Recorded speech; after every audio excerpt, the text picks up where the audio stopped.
Well, the race to decide the city's next mayor is heating up, especially for Toronto's youth, who are, of course, hoping the next leader will continue to put an emphasis on what they want to see addressed. So joining us live now in the studio this morning is Stephen Mensah. He's the executive director of the Toronto Youth Cabinet. Stephen, it's so great to finally meet you and have you live in the studio. We've done some face-to-faces on Zoom during the pandemic, so good to be with you this morning. Maybe you can start by highlighting some of the key issues that you think some of the mayoral candidates need to really focus on if they're hoping to get the youth vote. Yeah, so young people are prioritizing and want the candidates to prioritize youth unemployment. Toronto has the worst youth unemployment rate in all of Ontario, so there's a need to ensure young people have access to good jobs.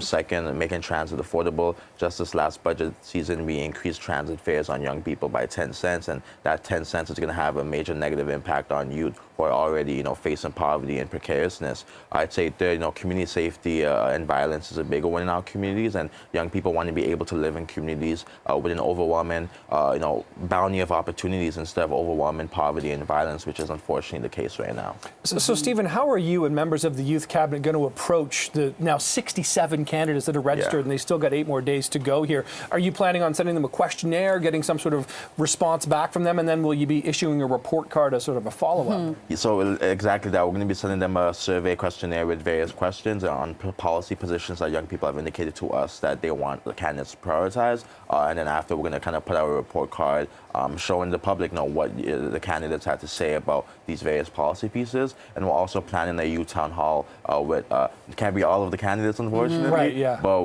with a select few candidates looking at different criteria. And Stephen, obviously we're a news channel. We've been covering the mayoral candidates, some of the bigger name ones, what they're doing on the campaign trail every day. From what you've been seeing in the media, do you think that these issues that pertain to youth is being kind of addressed by any of the candidates right now? Unfortunately not, and it's unfortunate because young people, we need to be put at the forefront and prioritized, and unfortunately, whether it be through our politicians or looking at the candidates right now, we're not seeing any candidate who's willing to put young people at the forefront, who's willing to put forward a good vision that's backed by long-term, predictable, and sustainable funding to support Toronto's young people.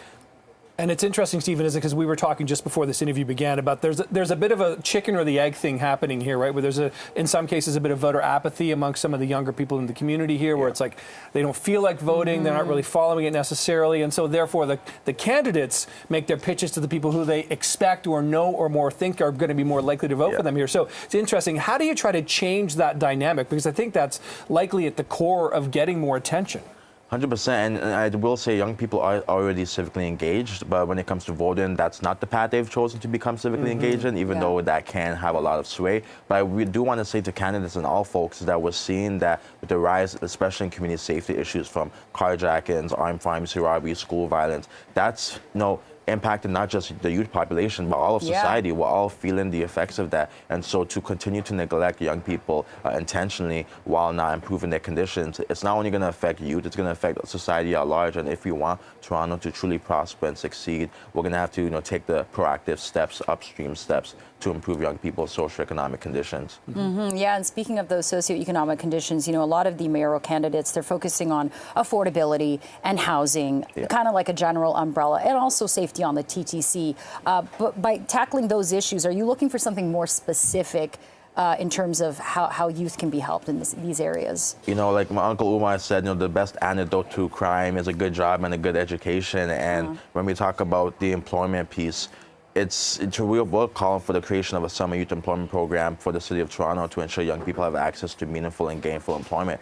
And like I said, Toronto has already a bad unemployment rate, so what is the candidate going to do to ensure young people have jobs in the summer and year-round? When we talk about homelessness, young people are faced with homelessness in this city, and if you look at the amount of shelter beds we had pre-COVID to the amount we have today, 594 in January 2020. Today, we have only 603. So an increase by 9 shelter beds, and over 70 of that are temporary. So young people need, making transit affordable. We're calling for free transit for your high school students because we know many of them are, once again, facing discrimination by age and race when they're trying to take transit. So these are some tangible things that are going to play an important role in supporting young people.